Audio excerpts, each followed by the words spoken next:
island of Elba in the middle part of Italy, Tuscany. I dropped some people off there, and as I'm working tomorrow in Lausanne, I'm having to drive back, which is a distance of about 700 kilometers, which I don't know, around 600 and something miles. So here I am in my car. How far have I gone? Just over 200 miles still to go, 200 kilometers to go. So 150 miles or something like that. So I'm almost there. So that's me. It's Tuesday night. Is it Tuesday? Wednesday? Oh, it's Wednesday. Yes, it's Wednesday. Wednesday the 2nd, I believe. It's Wednesday the 2nd of July. And I am in Osnabrück, which is the northern town of Italy, which is just before the frontier with Switzerland. So I will be going off the motorway relatively soon, about 30 miles, and then I'll have to pay for the motorway, as this is toll here in Italy, and then I'm going to go through the tunnel from Italy to Switzerland. So I don't actually know if this will carry on or if we'll cut out, how much we'll see, but anyway, we'll find out. It's all an experiment. So tonight I want to talk about dependency. And is someone that's dependent likely to stay dependent all their lives, or can they change? And basically, they can change. Right, that's I told you the story now, you know the whole of it, so you can stop now if you want. But I'd like to explain why I say they can change, because I have several case studies that I want to talk about with people that one would be convinced severely dependent and incapable and not able to do things. And I will explain to you how circumstances can change the way that people function. So the first story that I want to consider, it's a story, it's a case study actually, because it's a real patient. I'll change some details. So many moons ago, when I was working in Montfort, which is on Lake Geneva, I had a patient here, relatively young, about 25, and she was considered to be totally incapable to look after herself. Totally incapable, she couldn't do anything, she could hardly tie her own shoelaces, that was my joke. And for some reason, which I never quite understood, there was a couple, what she calls a Christian couple, that had decided to sort of adopt her, not physically, not literally, but for all intents and purposes. If she lived with them, I don't know what they did for money, maybe she was paid by the state or something, I have no idea. Which was more likely on the invalidity insurance, which allowance, which she paid for lodging or whatever. Anyway, so she was constantly complaining she wasn't able to do this, wasn't able to do that, and she was unhappy about it, but she didn't know how to change. And so one Wednesday, because I would see her on Wednesdays, for some reason I remember that, I said, what are you going to do this week? She said, well, we're in Montfort, and I'm going to see a friend of mine, a girlfriend, that lives here in Montfort, and I'll see how she's doing. So I said, okay, bye. So the next week, I sort of vaguely remembered that she was going to see this girlfriend.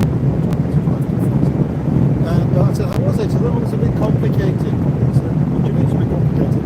She said, well, I got there, and she'd been on a bender. She'd been drinking for days, and she stunk and she'd thrown up, and the place was a mess, and she hadn't eaten for days, there's nothing in the house to eat. And I said, what did you do? Sort of totally incapable. What you got to do with this person falling to pieces? She said, well, I threw her in the shower, and then I sort of ran to the shops, bought some food, and I put some food on, and then while she was still washing, because she took a long time washing, I cooked some food. So I thought, oh my God, this person's capable. She's taken this person, it's like thrown in the shower, she's cleaned them, she's gone shopping, and she's made food. I thought, wow, this is impressive. And so I said, well, what did you do after that? I thought, that's already like a illness. And she said, well, actually, then I found out there's Olivier. There's Olivier is an institution in Lausanne that deals specifically with alcoholics. It's quite a big institution. Now it's run by the state, originally it was run by a sort of private charity. I said, what did you phone them up? She said, yeah, I phoned them up and asked if they could find a place for it. State and they knew her a bit, so I thought that would be a good place for her. I said, okay, so what happened next? I said, well, I phoned for a taxi, and then we took the taxi to the Olivier. I thought, that's somebody competent. And then I talked to them about it. So what were you talking about it? Well, they thought that I was a social worker. So, you know, I told them about history, what's going on. They thought you were a social worker. This is an institution. It's full of professionals. How can these professionals believe that my patient, who is my patient because she's so completely capable to look after herself, how can they imagine she's a social worker, clear in her mind, clear in her thoughts, clear in the diagnosis and the history of this patient? How can they imagine that? So, well, you know, I just told them all the things, and they thought I was a social worker. So that got me thinking, you know, somebody that's supposed to be totally, completely incapable and incompetent to do anything could, in a moment of crisis, flip totally and become somebody super competent.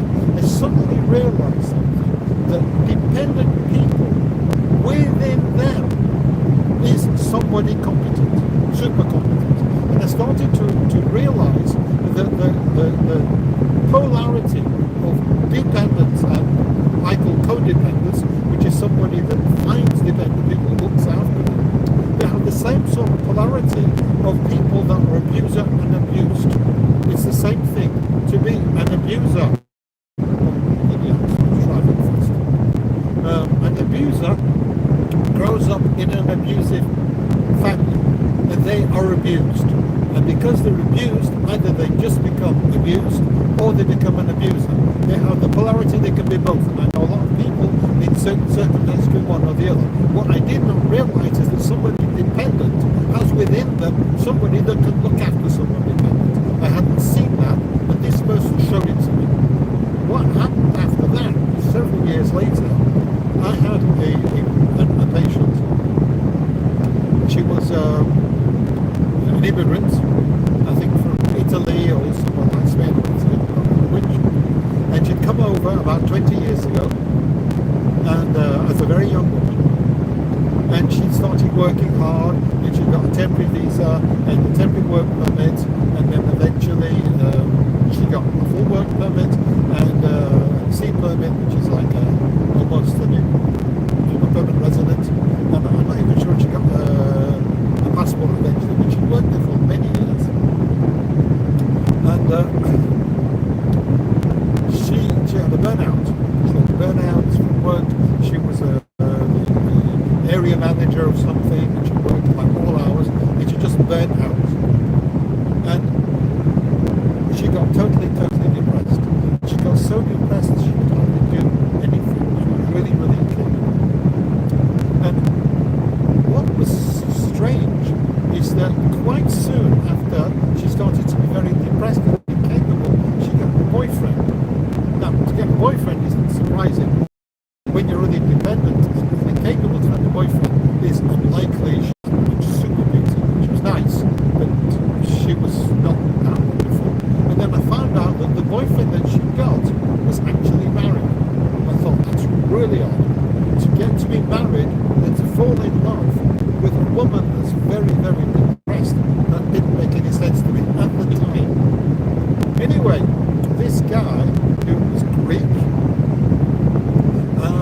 I'll tell a bit about his story as well because it's interesting, is that he found his wife, or his wife found him, a Swiss woman. She went on holiday to Greece. She saw this quite good-looking guy who was doing some sort of very manual work, and she fell in love with him, and she married him, and she brought him to Switzerland, and because he had very little formal education, he was just a physical worker. That's all he could do in life, but that was fine. She worked in an office and she had enough money, but she dominated him because he didn't speak French very well. He couldn't do any jobs. They had a few kids together, and it was okay, but he was totally dominated by her. Suddenly, he falls in love with a woman totally depressed. What happens is this man that's supposed to be capable and competent, can't do anything right, totally dominated by his Swiss wife. He suddenly finds someone he can look after, someone he can be the clever one, the competent one, the one that gets things done. And so he left his wife, he left his kids, became involved with this woman, he divorced his wife and his kids, which was acrimonious, it was painful, but he said, I'm in love with this woman, this is all my life. And so he married her, he divorced his wife, he married her, and then the worst thing happened. The worst thing that happened is that she came out of a depression. And as she came out of a depression, this woman that was very competent, very capable, used to run departments, she became super competent and capable again. What happened? He lost his place to look after her. She didn't need any looking after. She was quite capable to look after anyone and everything.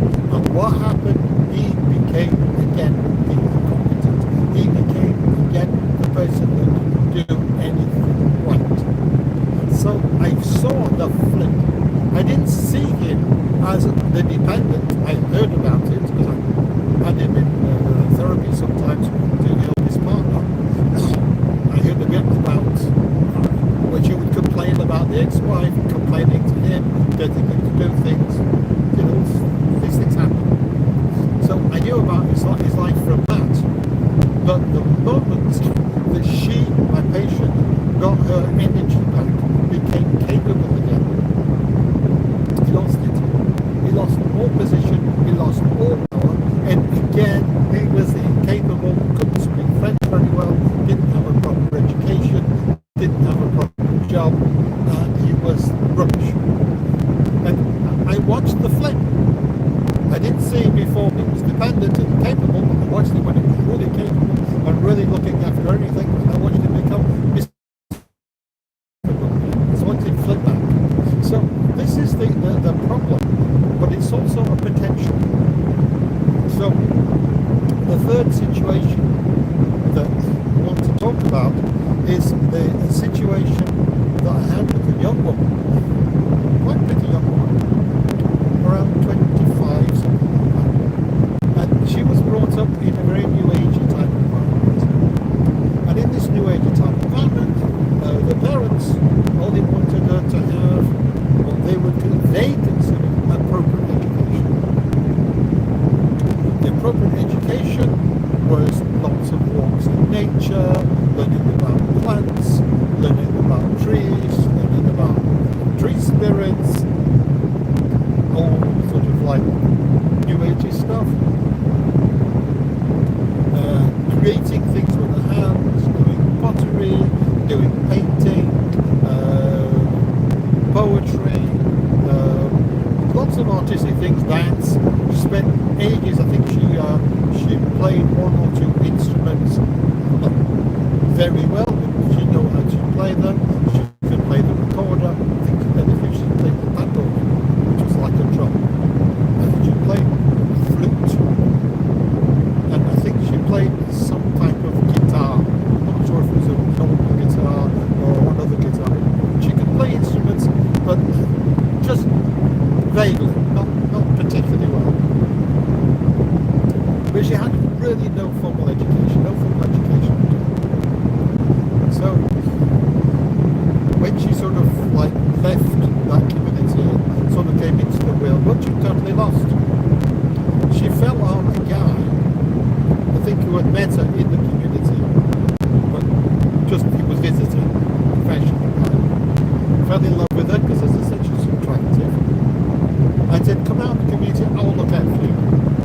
She said, well, sounds fine.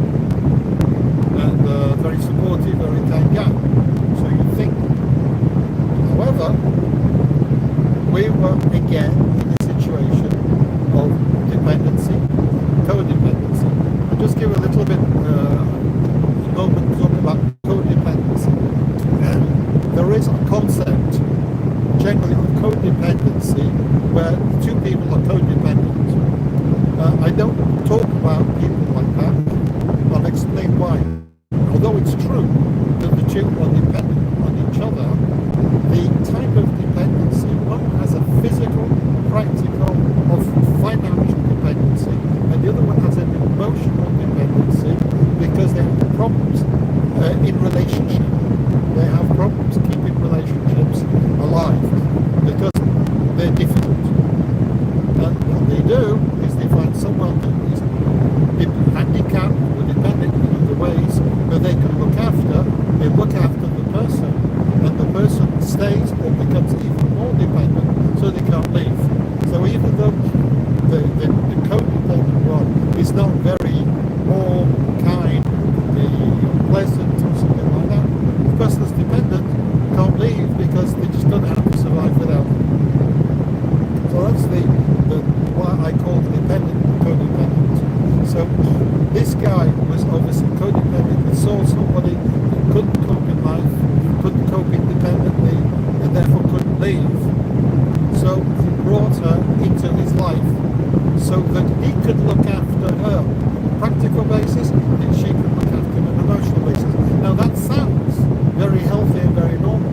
The problem is that in the question of dependency and codependency, we're talking about extremes. We're talking about not balanced. We're talking about someone that's very practically independent, and they can be alcoholics, they can be drug addicts, they can be physically handicapped, but they have something that makes it difficult, impossible for them to survive independently. So he brings this girl in, no formal education.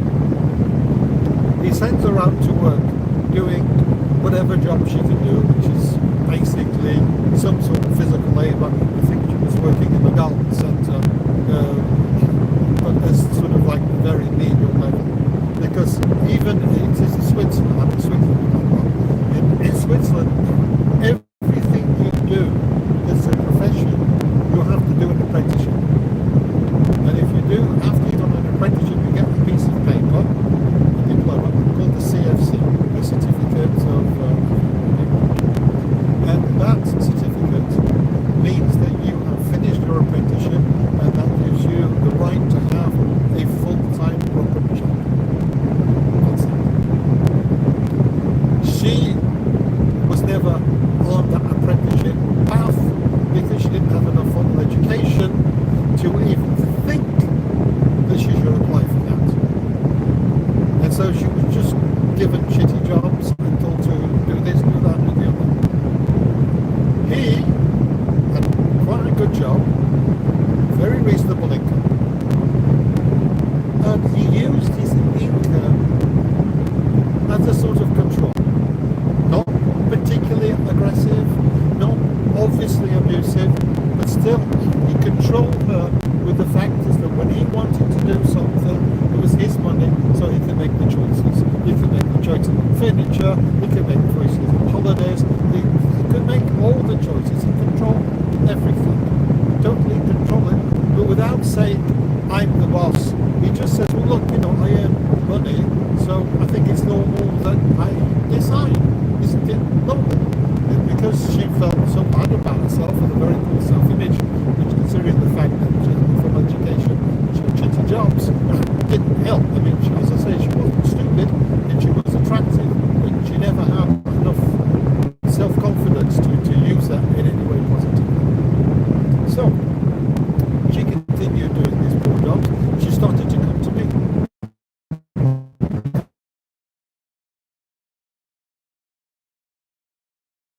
He didn't need, he was fine, he was not fitting well, then she should deal with it. Because what can he do?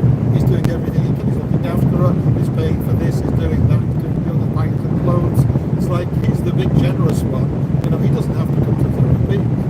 He's doing nothing wrong, he's being great.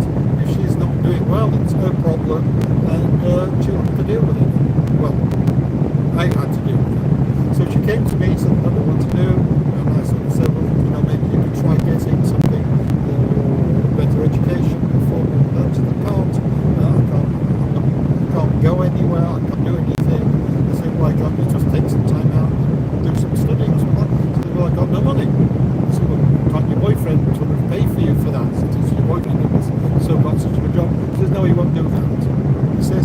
I need to work because it's important for me, for my own self-image to work.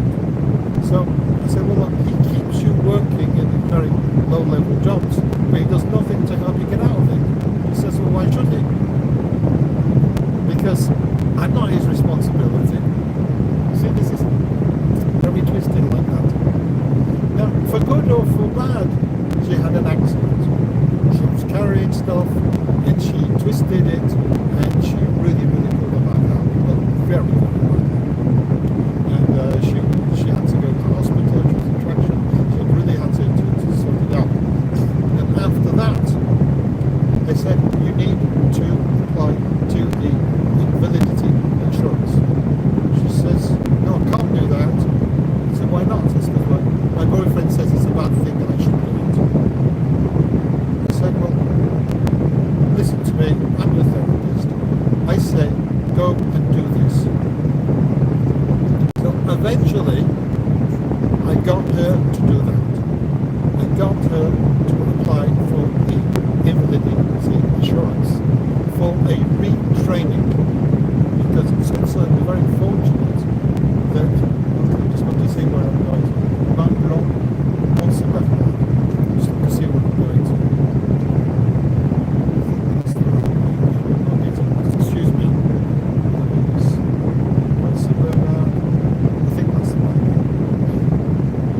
It's a bit complicated.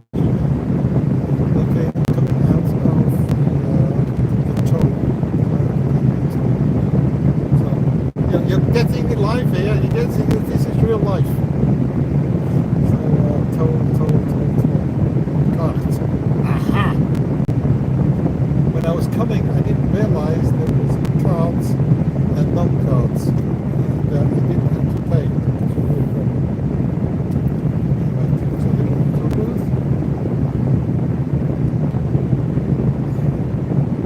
This guy's sort of organising himself.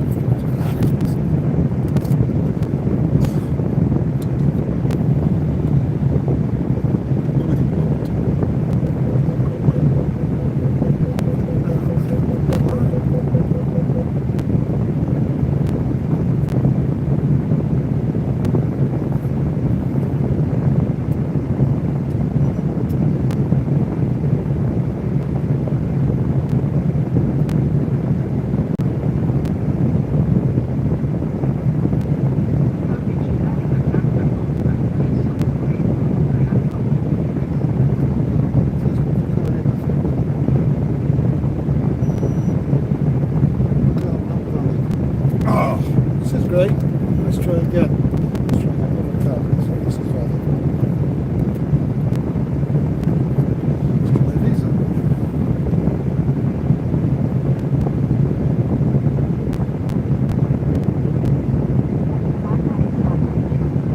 So please wait. Prego attendere, validazione in corso.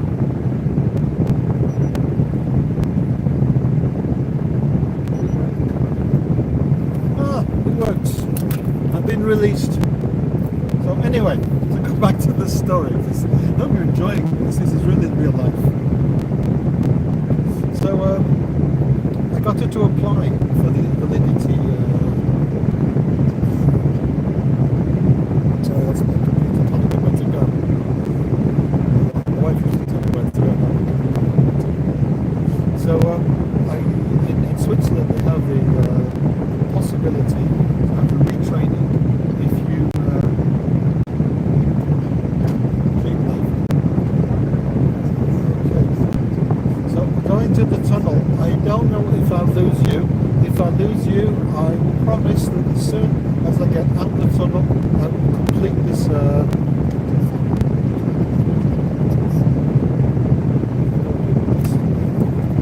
Oh, it's still this. Still live, so it's still working. So in Switzerland we have the possibility to be retrained if we have an accident that makes it impossible to do the job that we've been doing. And because she was doing practical physical work and because she damaged her back, she wasn't able to do that. And yet she had been working for a number of years. She'd been contributing to the social services, so she paid that money. So she had the right late to have the invalidity insurance to help her out. Now, because she couldn't do anything physical, she needs to do something that was non-physical. So, against all the support, non-support of her boyfriend, who says she should just go back to work, maybe in the job she was doing there could be less heavy work, anything for her not to do a training.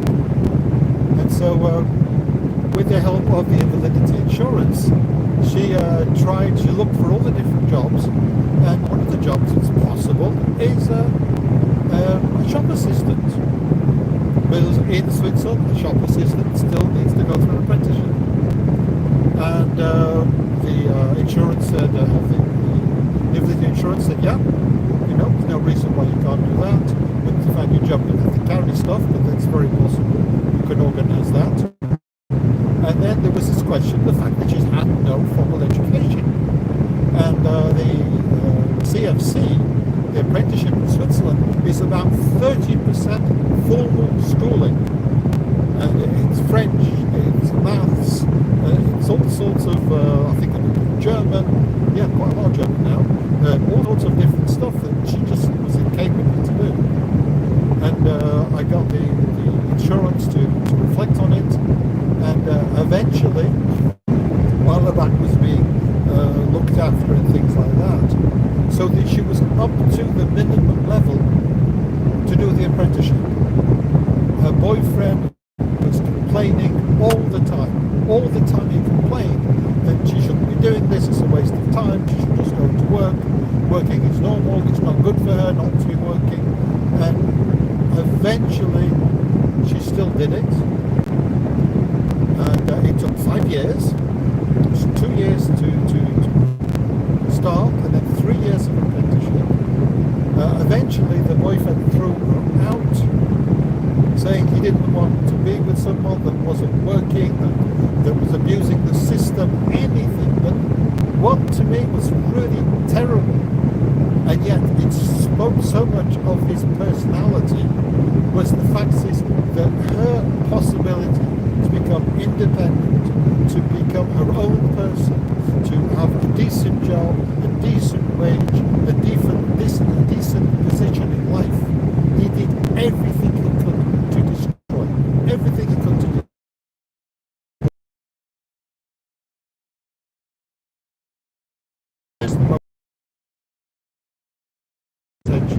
To go, she became a few years later, 3-4 years later, the assistant manageress of the shop where she was working had to go on pregnancy maternity leave.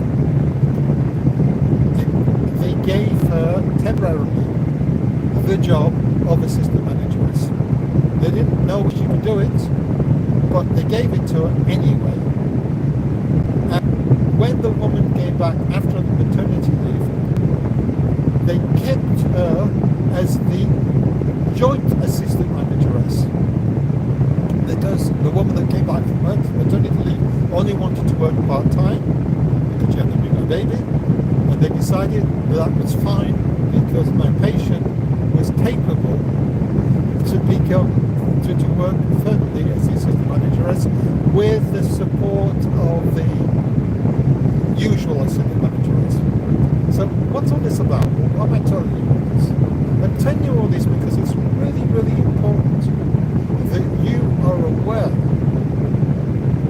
that if you are in a dead-end job, if you're in a dead-end life, if you're in a relationship in which you feel that your partner is not supporting you to move out of it, to get more education, to get more training, to become more independent, you need to trust yourself. You need to trust yourself that it's possible.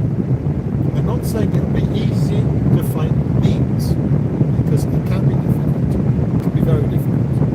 But if you can find the means, I promise you that if you have just a normal intelligence, you don't have to be brilliant, just a normal intelligence, you can get a decent job and a decent life.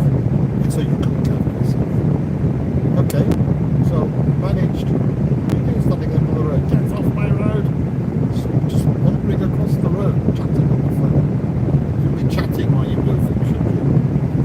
anyway, so that's me for now. Wednesday night. Tomorrow is Thursday. If everything is well, I should be live from my balcony as usual.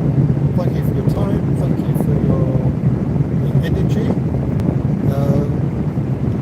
Like, subscribe. I'm coming to the end. This is the end of the 70 days. So Friday I'm not Friday's day off as usual. And Saturday maybe I'll do a last